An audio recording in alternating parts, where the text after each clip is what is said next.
we're tired of bye weeks. Okay. Yeah, you know, this one would have been interesting without the New England, you know, bye week that we had that wasn't planned, right? So, but no, there's plenty of training sessions in between, and really, we can train all we want. The games still are where we really fully learn about ourselves, and I think we haven't had that many up until this point. We're still a few games in, so the bye week, you want to work on things, you want to grind, but it's also there's no carrot at the end of the week for the weekend, so it's hard. You got to find the right balance of enjoying yourselves and pushing, but also learning, and you can't just hit the throttle every day on a bye week. So there's a rhythm to it, but I think we've managed to improve, and now the real test comes against a very good team, one we know very well over the last couple years here. We have a new group, so a lot of them aren't that familiar with Seattle and what they bring and how difficult an opponent they are. A lot of respect for this, for the group, the coach, the players, and what they've created there. It's pretty consistent, and that's what we aim to do here. So we're looking forward to it. But it's a nice test for this group, and yeah, we're just excited to play a soccer game. As you talk about this bye week and how much training you can do, but it's really in the games where you really kind of grow. What have you taken from these first 4 games on the positive, and I guess I don't want to say negative side, but well, no, there's always growth. There's always some things that we're finding out about ourselves. On our best day, we can make some plays. We got some guys that can score, both within run of play, but also in transition, which is the transition component is fairly new for us with some of the attacking quality that we have. Again, on our best day, we're pretty resilient, and we're defensively sound. We certainly, 30 yards in, we've been more improved as well. The Dallas game, not being a part of that, was a little bit of a blip on the defensive end, but a game where we were able to put up 3 goals. So, we're still shuffling. The red cards have been an issue. It definitely just makes things so much more difficult, and we have to clean that up. We're still pushing the physical side and making sure we're a physical team, and we don't back down from teams. So finding that balance has been a little tricky for us, but I got a lot of belief in this group, and we have we've had some guys in and out with suspensions and injuries, and it's given us a chance to see a bunch of different guys in these lineups and see what they're about. So this is all, I guess, normal with a new group and over the first four games. Having mentioned that Dallas game, and then you also say there's no carrot at the end of the week during these bye weeks.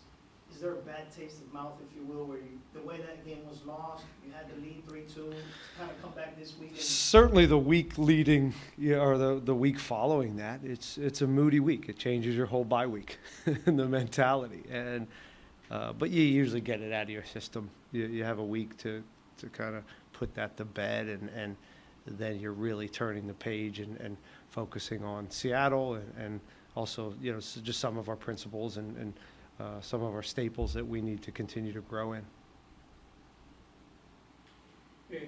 Coach, it's Danny. I'll translate. Hablemos un poquitico de momentos. Usted es parte de la historia de esta franquicia desde cuando se jugaba en el Robertson. Okay. He wants to talk about specific moments. You're part of the history of this club now, being here and extended. I remember cuando era coach de DC United, cuando se jugaba en Robertson. ¿Por qué? Ayer, una fecha memorable, el primer partido de Dynamo en la home. El momento que se vive en el opening del estadio 12 de mayo del 2012, cuando usted venía como coach del DC United, de esos momentos, de lo que se vivió en Robertson, que se recuerda a usted en su etapa como coach en Robertson, recuerdo cuando debutó Andy Nájar aquí, long time ago. Lo que se vivió en ese día especial de apertura de Dynamo, al momento que vive hoy, ¿cuál es el balance? ¿Con qué se queda en Olsen de todo eso? So the context is you've been part of the league's history, and he's asking you about what you remember from the Houston Dynamo opening Shell Energy Stadium back in 2012, because they opened against your DC United. Yeah, And that's the history. Yeah. Yesterday was the history of it. That was the anniversary of it, Yeah. of how many years? 12, so 14 almost? 14 years. Yeah. That's a great number, 14. Someone used to wear it. Yeah. I don't remember a lot about 14 years ago. I do remember those teams, though, and I have a lot of reverence and a lot of appreciation for that core group and Dominic and the success that they had and the way they had it, right? And again, it was that team, I think, really resonated with the community. I think they won, and they were a tough team, and that's what was their staple. And they were gritty, and I think that really did resonate with the exposure of the new stadium. I don't know. From there to here, the league continues to grow at a really promising rate. I was watching a game today, Pat and I, of Seattle versus Minnesota, and we were reminiscent, as we often do, about how far this league has come. When you look at these stadiums and you look at the ticket sales and the infrastructure and how we travel and what these guys are getting paid, it's really, really growing at a nice rate. But we have a long way to go as a league, and we need to keep pushing. But it's I'm thankful to have been there for in this league, and again, I feel a really, really small part of the development of this league, both as a player and a coach, and I feel like I've had a really good seat to watch this thing grow. Anything else in the room? Yeah, Ben, you mentioned the red cards, and you can say there's a correlation in some of the results. I know it's very early in the season, but would you say that if you feel that you're better than what the start of the season is so far right now? Not that it's been a bad start, but some of these games have maybe been lost because of those red cards. Well, we won one with a red card. I think you still have to blanket just red cards is, I think, a little bit dangerous. Like, we do have to take them in isolation, and I don't agree with two of them. Right? Let's start with that. I think we've been. I think the referees have been really poor this year for us. Right? Says the coach who has 4 red cards. Right? Most coaches with 4 red cards are going to say this. But I think we can all agree. We can look back at them, and I think we've been hard done on for 2 of them.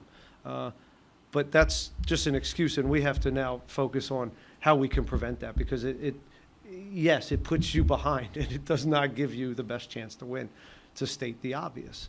But they're all different. There's some silly challenges in going after, not pulling out of a goalkeeper situation and making him bleed and being out for 2 games, right? There's the Antonio challenge. I don't think it's a red card. Then there's the double yellow, right? And that's a whole nother category of having really good habits and not making silly early red cards that you don't need to make. Take your yellows when you really need them, right? When they're really going to help and change the games, or you need to set a tone, and maybe that's later in the games. Early red cards or yellow cards aren't great for defenders to play with, and now you live on that edge. So sometimes it's about moving 2 yards, so you're not in a position to have to make a silly challenge, or so all these things go into it, and so you have to take them in different ways, but also address all those scenarios and make sure that we're not putting ourselves in this position anymore. And Seattle's a team that I think for the last 5 games we've been given red cards. Again, half we've earned, and half I don't think we've earned. So we got to clean that up, no doubt. And that's on me. I'm the coach, and that's discipline and making sure our team understands that, and that's experience and savvy. But I anticipate this just being a little bit of an early trend, and getting back to finishing with 11 guys on the field. And a final one, Ben, aside from talking Dynamo and MLS, but more on the world scale level with the World Cup being so close, just kind of want to get, as being a head coach and a former player, your reaction to Italy missing out on a third consecutive World Cup, a four-time World Cup winner in Italy, one of the powerhouses for a lot of time in football history. Just kind of get your reaction to that. Not that it comes close. Again, Italy, Bosnia, to me, it's like, I don't care. I don't care. The best win the games, and Bosnia found a way to win that and get to the World Cup. Great for Bosnia. It's unfortunate for Italy, but I don't care whether it's Italy or Spain or any of these teams. I care about the U.S. right now and this team doing well, and I'm pull out some of my old jerseys and get my kids, and we're going to be fans. We're going to enjoy this thing. I love that it's in Houston and it's in our backyard, and I can be a part of this celebration in a few different ways. I remember my first in '94.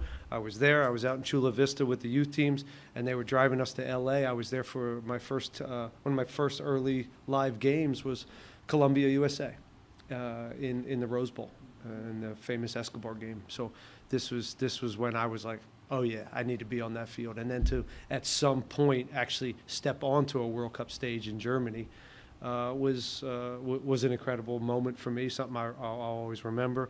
So it's going to be a special time for me and hopefully my kids.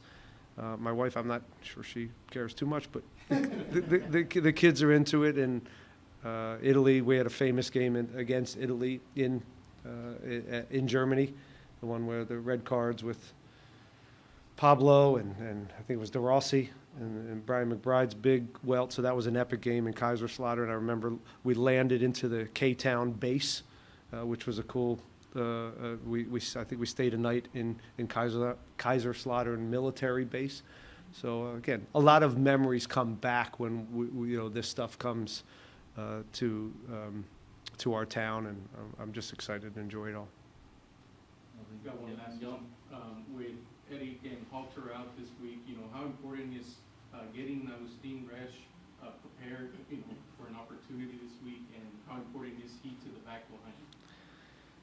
Well, we didn't think that he would be important to our back line, if I'm being honest, in the preseason, and he was a body, and he give to his credit, in the way that Arana wasn't really part of the plans, but such is the season, and things happen, and Halter goes down, and Artur goes down, and we Antonio gets a suspension, and Eric gets a suspension. So now it's like, okay, who's next, and next man up, and he's done a very good job of coming into these games.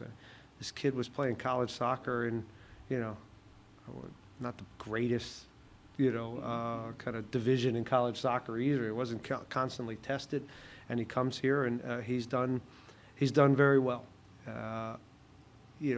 We got to be careful about bringing him along, because this is a lot for him to go from there to here, and in the way I think back to Femi and what that transition looked like, and it's going to be ups and downs. So, but he's taken his stride. He's a mature kid. He's fit in with the culture and the guys, and I think that they have faith in him. And we're looking forward to keep pushing him and letting him grow. He's going to have to get some games at some point as we get deeper. It's important for him to go get some D2 games within this and not just play a few minutes or sit on the bench for his growth. But I anticipate us being the depth being strong enough that he doesn't always have to be relied on, and I think that's a healthy thing for him. But it's an opportunity for him as well. Right. Yeah, I'm pretty open-minded. Thanks, Coach. Good. Anything else in the room? We have a few on Zoom. All right, we'll start with Dustin. Go ahead, Dustin. Hey, man. Can you hear me? Yep. Hey, just wanted to ask you about Seattle. 5 league games, they've only conceded 2 goals. Just what makes them so tough defensively, and without getting into too much, how do you break down that defense and how good they are? Well, you take advantage of the few opportunities you get against them. They don't shoot themselves in the foot. They're experienced. They don't give you goals. I think it's been a hallmark of this team, and that comes with, I think, experience, and I think they're well coached. So you have to earn it. You have to earn it against them, man. And when you do get some opportunities, you better stick them. And they're a very complete team. They've always been as complete as any team in this league. Again, they can beat you in different ways. They're defensively sound. They don't give you a lot. They work hard together, and they work hard collectively. And offensively, it's the same thing. They trust each other. They have a nice interchange, but still within a structure. And again, I've talked about, I don't like this team, but I got a lot of respect for them. All right, one question each here on Zoom. We'll go to Sam. Hi, guys. Sam? Yeah. Just want to touch on Seattle to piggyback on what the last person just asked. You praise your team resilience, their toughness, and also trying to strike a balance between discipline and not getting the red card that affect the team. How will this thing factor into your selection, looking at those red cards and with Eric out, and also Seattle coming with the form they are right now? How will that be a selection headache for you? I have a headache right now, Sam. I mean, just a constant headache. And red cards will do that to you. No, it's who you have, who's next man up, and there's some logic to that of who's going to play. But then there's also, yes, of course, we're looking at Seattle and what we think we can, some areas where we can exploit. And sometimes if it's 50-50 on a player to fill someone's spot, maybe then the tactical side comes in and maybe, okay, this guy is going to offer this where we think we can be more successful, maybe on the offensive end or defensive end, depending on who they're going against or what structures. There's a lot that goes into those calls. But sometimes it's just next man up within your structure. So we've had some decisions this week, no doubt. We've had some really tough decisions on this lineup, and we've spent a couple of sleepless nights figuring out what we got. But we think we've arrived to something that's going to be competitive and something that gives us the best chance to win. All right, we'll go. Wish you all the best on Saturday. Okay, thanks, All right, Sam. Joey, go ahead.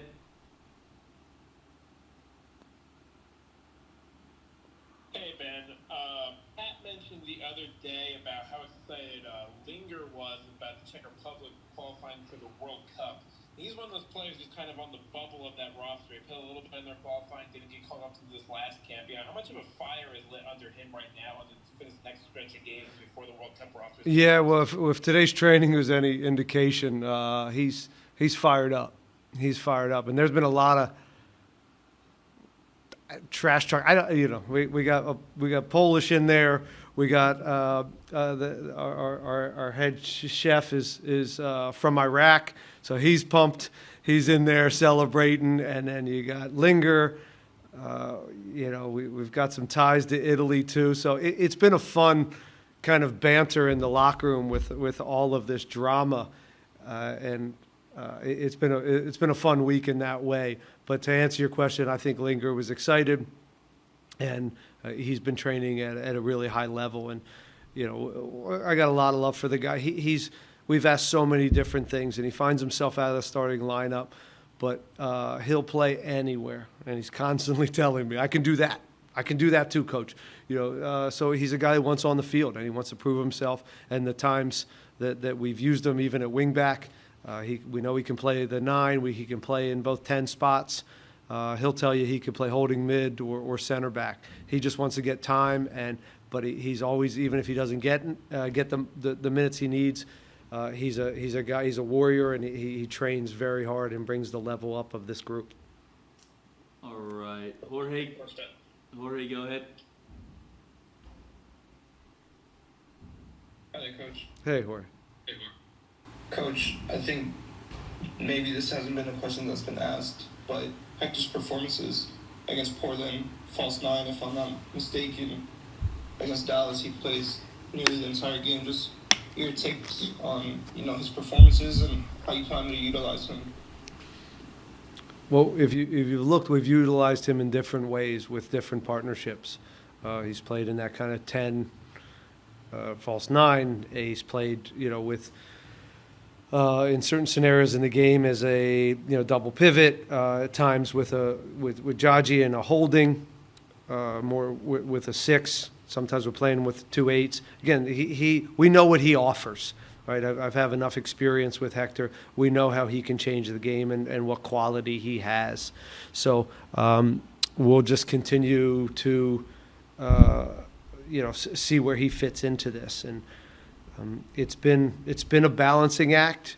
But I'll say this, as we kind of figure out where he fits into this. And when I say that, he could be starting and playing every game in a few weeks when the dust settles and we figure out really who we are, and Artie gets back and we get all these players in the summer. I don't know what this looks like still with Hector. What I do know is his energy, his professionalism, the way he's dealt with not being in the lineup or coming in for 10 minutes or all of a sudden starting has been incredible. We've talked about the conversations we had when he came here and the opportunity for him to come back here to his family and the community and team that he loves. And again, he's been very, very helpful on a daily basis. He's been helpful with us as a coaching staff, driving the team. And again, I can't say enough about how happy I am that he's back in this group. All right. We'll wrap it up. Last 2 here, Selvin and then Nico, and then we'll wrap it up. Hi, I just wanted to say, what is the work dedication that has been through the season, and how does Mateo Bogus, not playing to the left and playing and then finishing to the right side, what is the key element for him starting at the left, finishing to the right? The first question is, how hard do I work? Or do I work hard enough? Hard enough throughout the season with the players and everybody. Yeah. We're working hard, pal. We're doing what we can. I'll veer that question into a chance to talk about my staff, which is incredible. We brought Ezra Hendrickson on, Juan Guara, Kenny Bundy, Luan Schmidt, who's an analyst that's helping out with us, and Marcelo from the former coach of the D2 team. So all these, and Preston Burpa, who I've worked with, who's doing a great job with the goalkeepers right now. So they work very, very hard. They're here way before I am, and they do a lot more work than I do in that room and preparing this group and training sessions. And I'm very lucky to have a great staff like I do. As far as Bogusz, we've used him on the right and the left. And what I'll say about him is his willingness, every time I've asked him to kind of maybe change a little bit of what, he thought this was going to look like, he's been willing to do it. It's like, yep, absolutely. He's very adaptable. And you look at L.A., he's a guy they moved from the right to the left. They played him as a 9. They played him at times lower. So he's just that guy. He's just a really good soccer player. He's tactically savvy. He's sharp. He understands how to play the game, and he's got great instincts. And technically, he can do a lot of different things that enables you as a coach to move him around. So he's been great. He hasn't probably been on the score sheet or the assist sheet as much because of that, because we've moved him around. His preferred position is probably on the left, as you say, coming inside on his right. But, again, he played a wide on the right in L.A., so he's comfortable there. And with Guilherme having some success on that left side, he's happy to adapt for whatever the team needs. All right. One more quick one from Nico, then we're wrapping it up, guys. Thank you.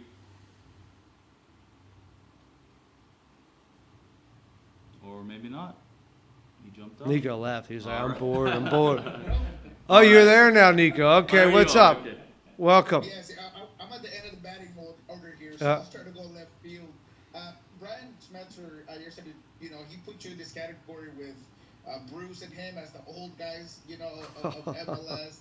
And, I was wondering if you prepare different, you look forward to the games with those, coaches that have been in the league for a little bit longer. And then you mentioned a little bit about that. I don't like him, I respect them. They face Tigres here coming up. Do you find yourself rooting for, the Santos for Brian when they go into those international tournaments? Oh, that's a good question. If I'm rooting for Seattle when they're playing Tigres. That's a good question. Call me Wednesday. That'll be a game time. I'll have to feel that out. Sometimes you don't even know who you're rooting for until the game gets going. Now, listen, Smetzer's, to me, the Mount Rushmore of this league. His ability to get a team to consistently play at a high level, put themselves in the postseason, put himself in CONCACAF, raise trophies. There's no question. And I think he does it with a humility and a certain humor. And I got a lot of admiration for what he's done there. Again, I look at that club and, we'd like to be a Seattle. We'd like to be that type of team that is constantly in the postseason and experienced and just, again, their overall winning culture there is a special one. And I'd put it up there with the best ones that this league has ever seen on a consistent basis. So, he's done a great job, and that's the front office and the organization's done a great job. So I have nothing bad to say whether I root for him. And when I say I don't like the team, I don't like them because they've had our number, and they're hard to play against. Thank you, man. All right. Appreciate it. Thank you, everybody. See you soon.